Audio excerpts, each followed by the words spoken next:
انسان جو اپنے بیٹے کو وصیت کرتا ہے وہ اس کے تجربات کا نچوڑ ہوتی ہے، اور کمال محبت کے ساتھ اس کی سراسر بھلائی مقصود ہوتی ہے، اور باپ وہ وصیت اپنے بیٹے کو کرتا ہے، اور یہاں وصیت کرنے سے قبل کتنے پیار بھرے انداز میں، یا بنیا، اے میرے پیارے بیٹے، احفظ انی اربعن و اربعن، میں تمہیں 4 چیزیں بیان کرتا ہوں اور 4 چیزیں اس کے ساتھ جڑی ہوئی ہیں، تو یہ 8 چیزیں تم یاد کر۔ لا یدرک ما عملت ماہن، اگر یہ تیرے عمل کا حصہ بن جائیں تمہیں زندگی میں کبھی نقصان نہیں ہوگا، زندگی میں تم شر سے بچے رہو گے، برائی سے بچے رہو گے، نقصان سے بچے رہو گے، تمہارا باطن تمہارا ظاہر اچھا رہے گا اگر ان 4 چیزوں کو 4 چیزوں کے ساتھ جوڑ کر کے اپنے عمل کا حصہ بنا لو۔ فرمایا ان اغنى الغناء العقل، سب سے بڑا غنا، سب سے بڑی دولت مندی، سب سے بڑی ثروت عقل ہے۔ اگر کسی کو عقل کا رزق دیا گیا ہے تو وہ سب سے بڑا دولت مند ہے۔ اگر اس کے پاس مال و متاع بہت سارے ہیں لیکن بے وقوف ہے تو وہ دولت مندی نہیں ہے۔ وہ اکبر الفقر الحمق، اور سب سے بڑا فقر اور سب سے بڑی محتاجی جہالت ہے۔ سب سے بڑی دولت مندی عقل ہے، اور سب سے بڑی غربت، سب سے بڑی غریبی اور سب سے بڑا فقر اور محتاجی بے وقوفی ہے۔ وَأَوْحَشَ الْوَحْشَةُ الْعُجْبُ، اور سب سے بڑی وحشت تنہائی عجب ہے، خود پسندی ہے، اپنے آپ کو دیکھنا کہ میں بہت کچھ ہوں۔ جو شخص اپنے آپ کو دیکھتا رہتا ہے اور وقت اپنے آپ کو ہی لوگوں کے سامنے پیش کرتا رہتا ہے بنا سنوار کے، وہ تنہا ہو جاتا ہے۔ لوگ اس کی ان خوبیوں کا بھی انکار کر دیتے ہیں جو خوبیاں واقعتاً اس کے اندر موجود ہوتی ہیں۔ اگر پاؤ ہے تو اپنے آپ کو سیر نہ بتاؤ، لوگ پاؤ کا بھی انکار کر دیں گے۔ تو جو جس حالت میں ہو وہی حالت لوگوں کے سامنے ہونی چاہیے، بلکہ اس سے اگر کم ہو۔ شیخ سعدی نے ایک بڑی خوبصورت بات لکھی کہ تم برے ہو لوگ تجھے نیک سمجھیں یہ بری بات ہے، لیکن تم نیک ہو اور لوگ تجھے برا سمجھیں تو کوئی فرق نہیں پڑتا، تم اللہ کی نظر میں نیک ہو۔ اس لیے تم اگر سیر ہو اور لوگ تمہیں پاؤ سمجھے تو کوئی فرق نہیں پڑتا، لیکن اگر تم اپنے آپ کو پیش کر رہے ہو تو لوگ تمہاری اس حیثیت کا بھی انکار کر دیں گے جو تمہیں حاصل ہے۔ وَأَكْرَمُ الْحَسَبِ حُسْنُ الْخُلُقِ، سب سے اچھا جو حسب و نسب ہے وہ کیا ہے؟ میں فلاں ہوتا ہوں، میں فلاں ہوتا ہوں، میں فلاں کا بیٹا ہوں، فلاں قبیلے سے میرا تعلق ہے، میرا باپ بڑا امیر کبیر تھا۔ اپنا حسب نامہ اس طرح لوگ پیش کرتے ہیں، مجھے جانتے ہو کہ میں فلاں ابن فلاں ہوں۔ سیدنا علی المرتضیٰ فرماتے ہیں بہترین جو حسب ہے جو آپ پیش کرتے ہیں وہ کیا ہے؟ حسن الخلق، تمہارے اخلاق کیسے ہیں، تمہارا خلق گواہی دے گا کہ تم اچھے خاندان کے چشم و چراغ۔ مشکاست کے خود ببوئت نہ کہ عطار بگوئت۔ فارسی کا ایک مقولہ ہے کہ خوشبو وہ ہوتی ہے جو خود بتائے کہ میں خوشبو ہوں۔ خوشبو بیچنے والا بتاتا پھرے ذرا سونگ کے دیکھیے یہ بڑی اچھی خوشبو ہے، ذرا سونگیے، کہا یہ بتانے کی ضرورت نہیں۔ حضرت علی المرتضیٰ فرماتے ہیں تمہارے خلق کی خوشبو سے لوگ سمجھ جائیں گے یہ کون ہے، تمہارے اخلاق اتنے اچھے ہوں کہ لوگ پہچان جائے تم کون ہے۔ تو بہترین حسب و نسب کیا ہے؟ اپنے بیٹے حضرت امام حسن رضی اللہ تعالیٰ عنہ کو بتا رہے ہیں، مجھے بتائیے امام حسن سے بہتر نسب اور حسب کس کا ہو سکتا ہے؟ رسول اللہ کی بیٹی کے بیٹے، امام الاولیاء کے فرزند ہیں، رسول اللہ کے نواسے ہیں، بنو ہاشم کے چشم و چراغ ہیں۔ تو انہیں یہ نہیں کہا کہ تم یہ بتاتے پھرنا، بلکہ کہا کہ تمہارا خلق گواہی دے کہ میں محمد کا نواسا ہوں، تمہارے اخلاق گواہی دے کہ میں نے فاطمہ کا دودھ پیا ہے، تمہارا کردار گواہی دے، تمہاری شجاعت گواہی دے کہ تم علی کے فرزند ارجمند ہو۔ اللہ اکبر۔ پھر حضرت علی المرتضیٰ رضی اللہ تعالیٰ عنہ ان چیزوں کو بیان کرنے کے بعد فرماتے ہیں یا بنیا، اے میرے بیٹے، ایاک والمصادقہ الاحمق، بے وقوف شخص کی دوستی سے ہمیشہ بچنا۔ فإنہ یرید ان ینفعک فیضرک، وہ دل سے چاہے کہ تمہیں نفع پہنچائے لیکن اپنی جہالت کی وجہ سے، اپنی بے وقوفی کی وجہ سے تمہیں نفع نہیں پہنچا سکے گا، تمہیں نقصان پہنچا دے گا۔ کہا جاتا ہے کہ بے وقوف دوست سے دانا دشمن اچھا ہے، تو وہ اسی قول کا مفہوم ہے۔ آپ نے اپنے بیٹے حسن کو یہ نصیحت کی، یہ نصیحت پلے باندھ دیں، اور کبھی بھی جاہل اور بے وقوف سے دوستی رکھیں، اس سے رویہ اچھا رکھیں، سلوک اچھا کریں، اس کے لیے خیر کا ذریعہ بنیں آپ۔ یہ مطلب نہیں کہ بے وقوف کو آپ سلام بھی نہ کریں، لیکن دوستی، اعتماد آپ اس پہ نہیں کر سکتے۔ وَإِيَّاكَ وَمُصَادِقَةَ الْبَخِيلِ، اور بخیل سے کبھی بھی دوستی نہ لگانا۔ فَإِنَّهُ يَبْعُدُ عَنْكَ أَحْوَجَ مَا تَكُونُ إِلَيْهِ، اس لیے کہ جب تجھے انتہائی ضرورت کا وقت آئے گا تو وہ تجھ سے دور ہٹ جائے گا، اور تو اس پہ توقع لگائے ہوئے ہوگا کہ میرا دوست ہے اور اوکھے ویلے میرے کام آئے گا، لیکن اوکھے ویلے وہ کام نہیں آئے گا۔ تو بخیل سے دوستی کا رب نہیں رکھنا۔ وَإِيَّاكَ وَمُصَادَقَةَ الْفَاجِرِ، بدکار شخص سے کبھی دوستی نہ رکھ، برے شخص سے کبھی دوستی کا رشتہ نہ جوڑنا۔ فَإِنَّهُ يَبِيعُكَ بِالطَّافَةِ، جو فاسق و فاجر ہے، برا شخص ہے، بدکار ہے، اس سے دوستی نہ رکھ، اس لیے کہ وہ بہت تھوڑی قیمت میں تجھے بیچ دے گا۔ اور آخری بات، وَإِيَّاكَ وَمُصَادَقَةَ الْكَذَّابِ، جھوٹے آدمیوں سے کبھی دوست نہیں رکھنا۔ فَإِنَّهُ كَالسَّرَابِ يُقَرِّبُ عَلَيْكَ الْبَعِيدَ وَيُبْعِدُ عَلَيْكَ الْقَرِيبَ، وہ بعید کو تجھے قریب دکھائے گا، قریب کو تجھے بعید دکھائے گا۔ جو چیز قریب ہوتی ہے، جو سراب ہوتا ہے تو دور سے پانی دکھائی دیتا ہے، لیکن جب قریب جا کے دیکھتے ہیں تو سراب ہوتا ہے، پانی نہیں ہوتا۔ تو کہا وہ بھی سراب کی طرح ہوتا ہے، کذاب، جھوٹ بولنے والا، جو تجھے وہ نقشہ کھینچے گا جو ہوگا نہیں، تجھے وہ چیزیں بتائے گا جو نفس العمل میں نہیں ہوں گی، اور تو ایک مغالطے میں مارا جائے گا۔ یہ ہے حضرت سیدنا علی المرتضیٰ رضی اللہ تعالی عنہ کے وہ اقوال نور، جن کی گہرائی، گیرائی اور حکمت سے بھرے ہوئے یہ کلمات سے پھوٹتے ہوئے اجالے ہماری زندگی کو ایک اسلوب دیتے ہیں۔ کہا محبوب، اللہ ارشاد فرماتا ہے کہ آپ کے ذکر کو میں نے اس طرح بلند کیا ہے کہ جب میرا ذکر کیا جائے گا، میرے ذکر کے ساتھ تیرا ذکر کیا جائے گا۔ اذا ذکرت ذکرت معی، یہ اس آیت کریمہ کی وہ تشریح ہے، وہ توضیح ہے، وہ تفسیر ہے جو زبان رسالت مآب صلی اللہ علیہ وآلہ وسلم سے ہمارے تک پہنچی، اور حضور علیہ السلام کے پاس وہ رب کریم کی جانب سے اس کی تشریح پہنچی، آیت بھی نازل کی، اس کی تشریح بھی جبریل کے ذریعے پہنچائی۔ محبوب، تم جانتے ہو کہ آپ کا ذکر کیسے بلند کیا گیا؟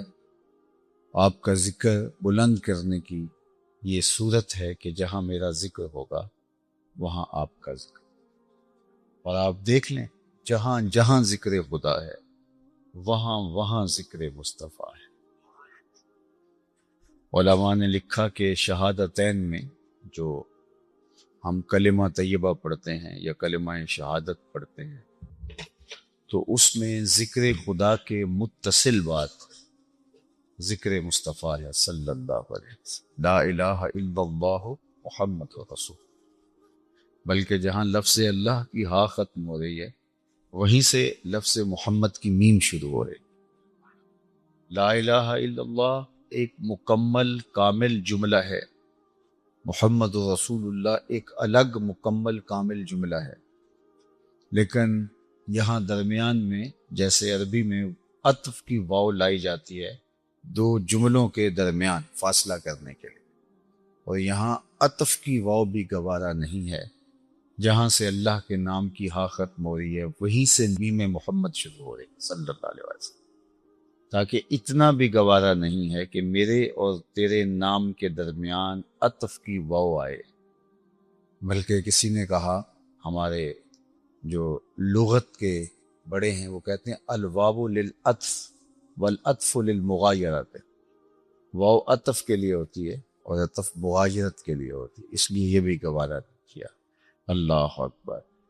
اور باقی بھی مناسبتیں آپ دیکھ سکتے ہیں، اس طرح شہادتین ہیں تو اللہ نے اپنے نام کی شہادت دلوائی، اور محبوب علیہ الصلوۃ والسلام کے نام کی شہادت بھی اسی طرح دینا ہوتی، جبکہ اللہ کو مان لینے میں مندرج ہوتا کہ جس نے اللہ کو مان لیا اس نے رسول کو مان لیا، یہ کافی تھا۔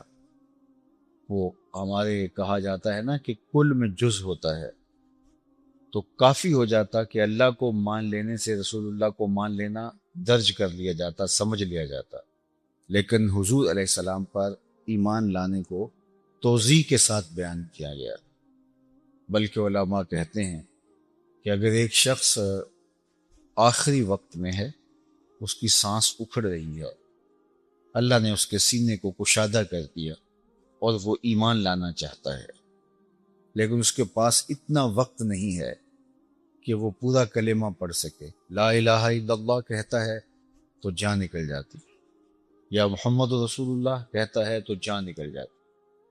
اب اس کے پاس بہت تھوڑا وقت ہے، تو وہ لا الہ الا اللہ پڑھ کے فوت ہو گیا، تھا وہ کافر، تو لا الہ الا اللہ پڑھ کے فوت ہونے پر اس کو مسلمان اس لیے نہیں مانا جائے گا کہ وہ پتہ نہیں آگے کیا کہنے والا تھا، عیسیٰ روح اللہ کہنے والا تھا، موسیٰ کلیم اللہ کہنے والا تھا، یا کچھ اور کہنے والا تھا۔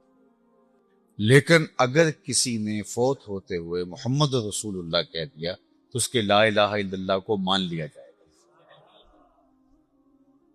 تو اللہ نے اپنے محبوب کے ذکر کو اپنے ذکر کے ساتھ جوڑا۔ اذانوں میں بھی ایسے ہی ہے کہ اذان نماز کے لیے بلاوا ہے، لیکن اس کے ساتھ عقیدے کا روزانہ اظہار ہوتا ہے 5 وقت۔ تو جب شہادت دے دی گئی اللہ کے معبود برحق ہونے کی تو کیا کافی نہیں تھا؟ لیکن نہیں، اس کے ساتھ حضور کے رسول ہونے کی گواہی بھی اذان میں روزانہ 5 وقت پکاری جاتی۔ خطبہ نکاح ہے، اس میں بھی جہاں اللہ کی وحدانیت کا ذکر کیا جاتا ہے حضور کی رسالت کا ساتھ۔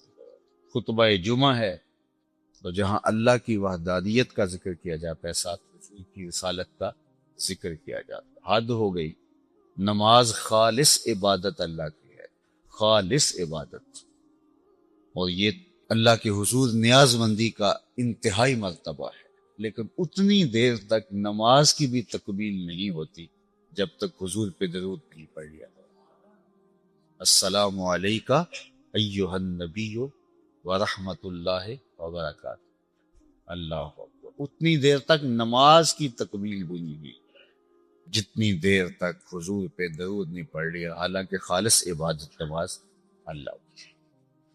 اسی لیے قرآن نے کہا تھا کہ گر تیرا شوق نہ ہو میری نماز کا امام، میرا قیام بھی حجاب، میرا سجود بھی حجاب، لوح بھی تو قلم بھی تو، تیرا وجود الکتاب، گنبد آبگینہ رنگ تیرے محیط میں حباب۔ تو خالص عبادت اللہ کی ہے نماز، اور اس میں بھی تکمیل نہیں ہو پاتی جب تک حضور علیہ السلام پہ درود نہیں پڑھ لیا جاتا۔ اور یہ واجبات نماز میں سے اگر کسی نے اس کو چھوڑ دیا، اگر جان بوجھ کے چھوڑا تو نماز ہی نہیں ہوئی، اگر بھول گیا تو اس کو پھر سجدہ سہو دینا پڑے گا، اس لیے کہ نماز کی تکمیل ہوتی نہیں ہے۔ اچھا، آپ کو ایک اور لطیف بتاؤ بات، باقی جو ہم سے نماز میں سہو ہو جاتے ہیں، غلطیاں ہو جاتی ہیں، تو اس غلطی کے ازالے کے لیے سجدہ سہو کیا جاتا ہے، لیکن وہ جو غلطی ہوئی ہے اس کو تو دوبارہ نہیں کرنا ہوتا، سجدہ کافی ہوتا ہے اس کے ازالے کے لیے۔ بلکہ 2 واجبات بھی ترک ہو گئے ہوں ایک نماز میں تو ایک سجدہ سہو کافی ہے اس کے لیے، 3 واجبات بھی ہو تو سجدہ سہو کافی ہے۔ مثال کے طور پہ آپ نماز میں تقدیم و تخیر کا معاملہ یا کوئی اور چیزیں، یا سورت پڑھنا بھول گئے اور اب سجدہ سہو کر لیں گے تو وہ جو چیز چھوٹ گئی ہے اس کا ازالہ ہو جائے گا، سورت دوبارہ پڑھنی نہیں پڑے گی، سجدہ سہو کیا ہے تو اس کو بھی دہرانا پڑے گا۔ لیکن اگر حضور پہ درود پڑھنا بھول گئے ہیں تو سجدہ سہو کر کے پھر درود پڑھ کے سلام کریں، پھر دوبارہ جو ہے السلام علیکہ ایہا النبی ورحمۃ اللہ وبرکاتہ پھر دوبارہ پڑھنا ہوگا۔ تو یہ ایک ایسا سہو ہے کہ اگر ہو جاتا ہے تو اس کا ازالہ دوبارہ اس کو دہرانے سے اور سجدہ سہو کرنے سے ہوتا ہے۔ تو کہا اذا ذکرت ذکرت معی، محبوب جب میرا ذکر کیا جائے گا تمہارا ذکر کیا جائے گا۔ نمازوں میں، اذانوں میں، خطبوں میں، اللہ اکبر، ہر جگہ محبوب، وہ جس کا ذکر ہوتا ہے زمین و آسمانوں میں، فرشتوں کی دعاؤں میں، مؤذن کی اذان، یعنی کوئی جگہ ایسی نہیں ہے کہ جہاں ان کا ذکر نہ ہو، ان کا تذکرہ نہ ہو۔ تو فرمایا کہ ورفعنا لک ذکرک کا مفہوم یہ ہے کہ اذا ذکرت ذکرت معی، محبوب جہاں میرا ذکر ہوگا وہاں تیرا ذکر بھی ہوگا، اور یہ لازمہ ہے تیرے ذکر کی رفت کے ایک رنگ کا۔ علماء نے کہا کہ حضور کے ذکر کی بلندی کی ایک صورت یہ ہے کہ حضور پر ایمان لانا اور آپ کی اطاعت کرنا مخلوق پر لازم کر دیا گیا۔ اگر کوئی امتثال امر کرتا ہے، حکم بجا لاتا ہے تو وہ مسلمان کہلاتا ہے، اور اگر نہیں کرتا تو وہ گناہگار ہے، چونکہ حکم اس پر بھی ہے حضور پر ایمان لانے۔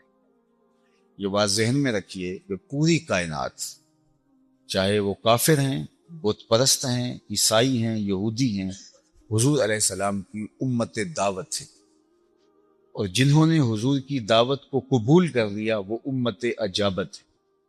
امت اجابت جنہوں نے قبول کر لیا، جنہوں نے اس دعوت کا جواب دیا، اور امت دعوت جن پر حضور علیہ الصلوۃ والسلام پر لازم ہے دعوت دینا، اور حضور نے دعوت دی۔ تو اس لیے کوئی یہ نہیں کہہ سکتا کہ یہ کوئی اختیاری امر ہے، تو میں جس نے مان لیا اس نے اچھا کیا، جس نے نہیں مان لیا کوئی فرق نہیں پڑتا۔ اس کو اس لیے کافر کیا ہے کہ اس نے حق کو پوشیدہ رکھا ہے، حق کو چھپایا ہے۔ اس لیے تمام لوگوں کے اوپر حضور علیہ السلام پہ اطاعت لانا، حضور علیہ السلام کی فرما برداری کرنا لازم اور ضروری ہے، اور اگر کوئی نہیں کر پا رہا تو وہ گناہ گار ہے۔ اور یہ ہے اللہ کے محبوب کے ذکر کی رفعت، اور اللہ تعالیٰ اپنی اطاعت اور فرما برداری اور اطاعت مانتا نہیں ہے اگر وہ حضور علیہ الصلوۃ والسلام کی اطاعت سے نکل کر کے اللہ کی اطاعت کرنا چاہے۔ اللہ نے اپنی اطاعت کو حضور کی اطاعت قرار نہیں دیا، بلکہ حضور کی اطاعت کو اپنی اطاعت قرار دیا۔ ارشاد فرمایا کہ من یطع الرسول فقد اطاع اللہ، جس نے رسول کی اطاعت کی اس نے اللہ کی اطاعت کی، اس نے اللہ کی فرما برداری۔ تو رسول کریم صلی اللہ علیہ وآلہ وسلم کی اطاعت کے بغیر جو ہے وہ ایمان ہی نہیں ہے، ایمان کا نور ہی نصیب۔ اور دوسرا رہا ایمان، تو ایمان میں صرف مان لینا ہی کافی نہیں ہے، بلکہ حضور علیہ السلام کو ہر معاملے کے اندر اپنا حاکم اور اپنا فیصل، اپنا بڑا ماننا ضروری ہے۔ لا یؤمنون حتی یحکموک فیما شجر بینہم ثم لا یجدوا فی انفسہم حرجا مما قضیت ویسلموا تسلیما۔ واقعہ اس طرح ہوا کہ ایک فیصلے میں اللہ کے محبوب علیہ السلام کے پاس ایک یہودی آیا اور ایک نام نہاد مسلمان منافق آیا، اور انہوں نے حضور سے فیصلہ چاہا۔ حضور نے دونوں کی بات سنی تو یہودی حق پہ تھا، تو آقا کریم نے اس کے حق میں فیصلہ دے دیا۔ تو وہ یہودی کہنے لگا کہ میں مطمئن ہوں، ظاہر ہے وہ فیصلہ اس کے حق میں ہوا تو اب اس کی تنفیذ ہونی چاہیے۔ لیکن وہ نام نہاد مسلمان کو، جو منافق تھا اور دور رسالت مآب میں موجود تھا، حضور کی مجلسوں میں بھی جایا کرتا تھا، اس نے کہا کہ میں تو اس کا فیصلہ حضرت عمر سے کرواؤں گا۔ تو اس یہودی نے کہا کوئی بات نہیں، جب میں میرٹ پہ ہوں تو جہاں مرضی لے جاؤں۔ تو حضرت عمر کے پاس چلے گئے، اور جا کے اس نے، چونکہ وہ منافق جانتا تھا کہ حضرت عمر مسلمانوں کے حق میں بہت نرم ہیں اور کفار کے حق میں ان کی طبیعت میں سختی ہے، جب اتنا سنیں گے کہ یہ یہودی ہے اور میں مسلمان ہوں تو شاید میرے حق میں ان کا روح سخن ہو۔ لیکن بات تو میرٹ کی ہے، چاہے کوئی سخت ہو اپنی جگہ پہ، لیکن جو اصول ہیں ان سے تو انحراف کوئی نہیں کر پاتا۔ لیکن خیر اس کی ایک اندر کی کجی تھی، تو یہودی نے کہا چلو چلتے ہیں۔ حضرت عمر کے پاس گئے، اس نے جا کے کہا جی میں مسلمان ہوں اور یہ یہودی ہے اور ہمارا یہ تنازع ہے، تو آپ فیصلہ فرما دیجیے۔ ایسے ایسے اس نے ساری بات سنا، یہودی خاموش کھڑا رہا۔ تو حضرت عمر نے کہا کہ تم بھی تو کچھ بولو، تم بتاؤ کیا مسئلہ ہے۔ اس نے کہا میرا مسئلہ صرف اتنا ہے کہ اس فیصلے، اس مقدمے کا فیصلہ آپ کے رسول میرے حق میں فرما چکے۔ حضرت عمر نے اس کی جانب دیکھا اور کہا یہ دوست کہہ رہے؟ کہا ہاں، لیکن میں آپ کے پاس آیا۔ حضرت عمر نے کہا رکو، میں اس کا فیصلہ بھی کرتا ہوں۔ اندر گئے، واپس آئے تو تلوار بھی ہاتھ میں تھی، اور آپ نے اس کے سر کو کاٹتے ہوئے کہا ہاکذا اقضی لمن لم یرض بقضاء اللہ ورسولہ، جو اللہ اور اس کے رسول کے فیصلے کو نہیں مانتا، عمر کی تلوار اس کا فیصلہ ایسے ہی کر، اور اس منافق کی گردن کاٹ۔ شور مچ گیا مدینے میں، ما ورائے عدالت قتل ہو گیا ہے اور ایک مسلمان کو مار دیا ہے۔ لوگ باقاعدہ احتجاجی جلوس لے کے حضور کی بارگاہ میں آئے کہ عمر نے ایک کلمہ گو کو قتل کر دیا ہے۔ تو نبی رحمت صلی اللہ علیہ وسلم نے فرمایا عمر کو بھی تو بلاؤ تاکہ معاملہ پوچھیں ہوا کیا۔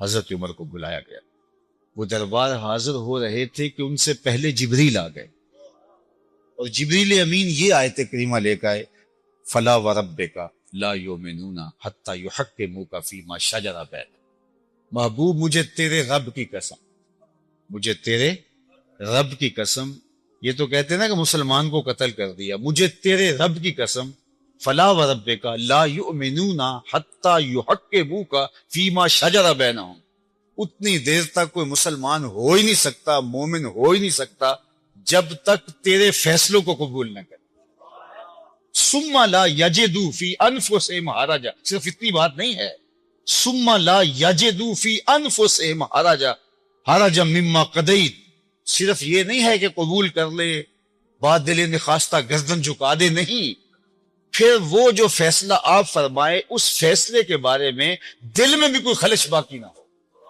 ثم لا یجدوا فی انفسہم حرجا، دل میں بھی کوئی خلش نہ ہو کہ یار فیصلہ ایسا ہو گیا، جب اللہ کے رسول نے فرما دیا بس بات ختم ہو گئی، وَيُسَلِّمُوا تسلیما، یار تاکید کے بعد پھر، اور جو اس کو قبول کرنے کا حق ہے جب تک وہ ادا نہ کرے اتنی دیر تک مجھے تیرے رب کی قسم کوئی مسلمان ہی نہیں ہو سکتا۔ تو ایمان کا یہ لیول اور ایمان کا یہ معیار، آج جو معذرت خواہانہ ہمارا اسلام ہے نا، مغرب تھوڑی سی پردے پہ تنقید کرے تو ہم معذرت کرنا شروع کر دیتے ہیں، ہمارے کسی اسلامی شعار پہ، اقدار پہ تھوڑی سی تنقید، یہ جو بظاہر جو ہے وہ 2 نمبر دانشور بن کے بیٹھے ہوتے ہیں، تھوڑی سی تنقید کرے تو ہم معذرت خواہانہ رویہ اختیار کر لیتے ہیں، ہمیں معذرت خواہانہ، ہم اسلام پر فخر کرنا سیکھیں۔ اتنی دیر تک کوئی مومن نہیں ہو سکتا جب تک حضور کے فیصلے کو دل سے قبول نہیں کرے، اور اس کے بارے میں معمولی خلش بھی سینے کے کسی گوشے میں موجود نہ ہو۔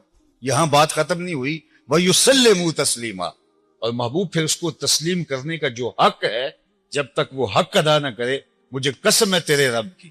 اچھا یہاں کتنی دل آویز بات ہے، رب نے رب ہو کر کے قسم کس کی حضور کے رب، یہ نہیں کہا مجھے کعبے کے رب کی، یہ نہیں کہا کہ مجھے کائنات کے رب کی، یہ بھی نہیں کہا مجھے عرش کے رب کی، یہ بھی نہیں کہا مجھے میری قسم، کہا مجھے تیرا ہونے کی قسم، فلا وربک، محبوب مجھے تیرا ہونے کی قسم۔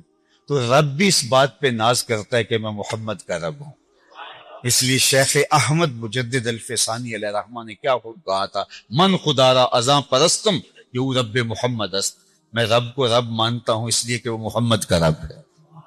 فیض پہنچا ہے رضا احمد پاک کا، ورنہ ہم کیا جانتے خدا کون ہے۔ خدا تک رسائی ہوئی، ایمان، تیقن، نور، ایقان نصیب ہوا تو حضور کے وسیلے سے ہوا تھا، اگر درمیان سے ان کو نکال دو تو بچتا کیا ہے۔ اقبال نے بھی شکوے میں کہا تھا، خو گرے پیک کرے محسوس تھی انسان کی نظر، ان دیکھے خدا کو کوئی مانتا کیوں کر، انسان کی نظر تو دیکھ کر ماننے کی عادت تھی، لیکن حضور کے کہنے پہ ان ڈٹھی چیز کو بھی مان لیا، ایسی ذات کو مان لیا جس کو دیکھا ہی نہیں تھا۔ تو یہ یقین، یہ اذعان، یہ تیقن نصیب ہوا تو حضور علیہ السلام کی ذات خدا صفات کے ذریعے سے۔ اللہ اکبر۔ اس لیے فرمایا فلا وربک، مجھے تیرے رب کی قسم۔ تو رفت ذکر کی صورت یہ ہے حضور پر ایمان لانا۔ رفت ذکر کی ایک صورت یہ ہے کہ اللہ تعالیٰ جل شانہ نے اپنے محبوب علیہ السلام کو فتوحات کثیرہ عطا فرمائیں، اور حضور علیہ الصلوۃ والسلام کے دین کو پورے ادیان کے اوپر غالب فرمایا، اور حضور کے دین کو دین فطرت بنایا، اور حضور کا دین پھیلتا چلا جائے گا، اور یہ فطرتی دین کبھی بھی سکڑے گا نہیں، بلکہ اس کے انوار پھیلتے چلے جائیں، حتیٰ کہ وہ وقت آئے گا کہ پوری دنیا کے اوپر حضور کے دین کا جھنڈا لہرا رہا ہوگا۔ حضرت امام مہدی کا نزول اور حضرت عیسیٰ کا نزول، اور پھر شرق سے غرب تک، شمال سے جنوب تک کوئی گھر ایسا نہیں ہوگا جس کی چھت پہ میرے حضور کے نام کا جھنڈا نہیں جھول رہا ہوگا۔ فرمایا مٹی، گارے اور پتھر سے بنا ہوا کوئی مکان، اون اور چمڑے کا بنا ہوا کوئی خیمہ باقی نہیں رہے گا جس میں کلمۃ الاسلام داخل رہے۔ تو یہ حضور علیہ الصلوۃ والسلام کے ذکر کی رفت کا انداز ہے، اور حضور کی ذکر کی رفت کا رنگ اور آہنگ ہے۔ اللہ اکبر۔ حضور کے ذکر کی رفت کی ایک چوتھی صورت یہ بھی بیان فرمائی گئی کہ اللہ نے تمام انبیاء سے حضور علیہ السلام کی مدد، نصرت، اعانت اور حضور پر ایمان لانے کا وعدہ لیا.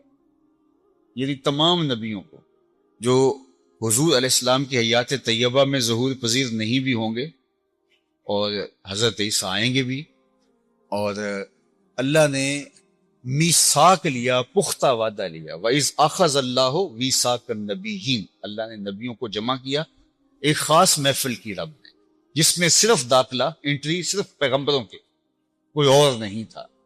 اور اللہ نے خود اس میں خطاب فرمایا، خدا خود میرے مجلس بود اندر لا مکان قصور، محمد شم محفل بود شب جائے کہ من.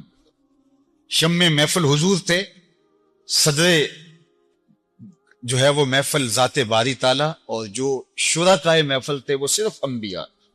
اور قرآن کی قطعی نص موجود ہے، وَإِذْ أَخَذَ اللَّهُ مِيثَاقَ النَّبِيِّينَ لَمَا آتَيْتُكُم مِّن كِتَابٍ وَحِكْمَةٍ ثُمَّ جَاءَكُمْ رَسُولٌ، جب میں تمہیں کتاب و حکمت دوں، تمہاری نبوتوں کے ناقوس بج رہے ہوں، تمہاری اطاعت اور فرما برداری کے لیے لوگ دست بستہ کھڑے ہوں، ثُمَّ جَاءَكُمْ رَسُولٌ، پھر میرا شان والا رسول آ جائے، تو پھر کیا ہوگا؟ لَتُؤْمِنُنَّ بِهِ وَلَتَنْصُرُنَّ، تم نے میرے رسول پر ایمان بھی لانا ہے، میرے رسول کی مدد بھی کرنی. اور سارے نبی انتظار کرتے رہے، اور پھر اللہ نے ان نبیوں سے عہد لیا، کہا کہ یہ مجھ سے عہد کرو، اور پھر کہا تم ایک دوسرے کے گواہ بن جاؤ اس عہد کے. پھر کہا میں اس پر تمہارا گواہ بنتا ہوں کہ تم نے ایک دوسرے سے عہد کیا ہے. اور پھر کہا اگر کوئی اس عہد سے پھر گیا تو فاسقوں کی فہرست میں نام شامل کر. یہ کوئی چھوٹی بات ہے؟ لَتُؤْمِنُنَّ بِهِ وَلَتَنْصُرُنَّ، لام تاکید کا ہے، نون ثقیلہ کا، اس کو کہتے ہیں ڈبل تاکید، تاکید در تاکید. تم نے ضرور ایمان لانا، وَلَتَنْصُرُنَّ، تم نے ضرور مدد کر. اللہ اکبر. اور پھر کہا کہ تم عہد کرو، نبیوں نے کہا ہم نے عہد کیا. کہا کہ اب ایک دوسرے کے گواہ بن جاؤ، ابراہیم کے گواہ حضرت موسیٰ بن جائیں، موسیٰ گواہ حضرت عیسیٰ بن جائیں، حضرت عیسیٰ گواہ حضرت یوسف بن جائیں، حضرت یوسف کے گواہ حضرت یعقوب بن جائیں، ایک دوسرے کے گواہ بن جاؤ. انہوں نے کہا ہم ایک دوسرے کے گواہ بن گئے کہ ہم نے یہ عہد کیا ہے کہ تیرا نبی آ جائے تو ہم ایمان بھی لائیں گے اور مدد بھی کریں گے. جب انہوں نے عہد کر لیا، میں تم نے آپس میں عہد کر لیا، ایک دوسرے کے گواہ بن گئے، اب اس پر میں بھی گواہ ہوں. اللہ اکبر. وَأَنَا مَعَكُم مِّنَ الشَّاهِدِينَ، میں بھی اس پر گواہ ہوں. لیکن پھر میں وَمَن تَوَلَّىٰ، جو پھرا، جس نے اعراض کیا اس عہد سے، جس نے انحراف کیا. پیغمبر ہو، بڑی شانوں کے مالک ہو، لیکن فساق میں نام شامل کر دیا جائے گا اگر کوئی منحرف ہو. اگرچہ پیغمبر کا منحرف ہونا ممکن ہی نہیں ہے، لیکن یہ تنبیہ اتنی بڑی رکھی تاکہ دنیا کو بتلانا مقصود تھا کہ میرے آنے والے رسول کی عظمت کیا ہے، رفت کیا ہے. اللہ اکبر. اور پھر اس کا عملی ظہور کیسے ہوا؟ تمام انبیاء موجود ہیں اور نماز اقصیٰ میں حضور کو مصلی پہ کھڑا کیا اور سارے نبی حضور کے پیچھے کھڑے ہیں. تو اللہ نے اپنے محبوب کو وہ عظمتیں اور رفعتیں عطا فرمائی. تو علماء تفسیر نے لکھا کہ حضور کی شان کی رفعت کا ایک رنگ اور آہنگ یہ بھی ہے کہ انبیاء علیہم الصلاۃ والسلام کو حضور علیہ الصلاۃ والسلام پر ایمان لانے کی تاکید فرمائی گئی، حضور علیہ السلام کی نصرت و اعانت کی تاکید فرمائی گئی، اور صحیفوں میں، کتابوں میں موجود ہے، انبیاء علیہم السلام کے ملفوظات موجود ہیں جنہوں نے اپنی امتوں کو حضور کا بتایا. ہر نبی نے بتایا حضور علیہ السلام کا کہ وہ آنے والا ہے. تو اللہ تعالیٰ نے حضور کے ذکر کو اتنے رفعت فرمائی، اور قیامت کے دن اس کی رفعت کا ایک اور رنگ اور آہنگ بھی زمانے کو دیکھنے کو ملے گا، جو میں نے اجتماع 12 ربیع الاول کو آپ کے سامنے حدیث شفاعت کے زمرے میں رکھا کہ ایک ایک نبی کے در پہ لوگ جائیں گے، سارے کہیں گے اذهبوا الی غیری، تو اللہ سیدھا ہی حضور کے دروازے پر نبیوں کو پہنچا دیتا. لیکن سب ایک ایک کے در پہ نبی جائیں گے اور وہ سب کہیں گے اذهبوا الی غیری، اذهبوا الی غیری، اور پھر حضور آئیں گے تو پھر پتہ چلے گا حضور کی شان کیا ہے اور اللہ کے نزدیک حضور کے ان سجدوں کی کیسے لاج نبھائی جاتی ہے. تو میرے امام نے کہا فقط اتنا سبب ہے ان عقاد بزم محشر کا، فقط اتنا سبب ہے ان عقاد بزم محشر کا کہ ان کی شان محبوبی دکھائی جانے والی. وَرَفَعْنَا لَكَ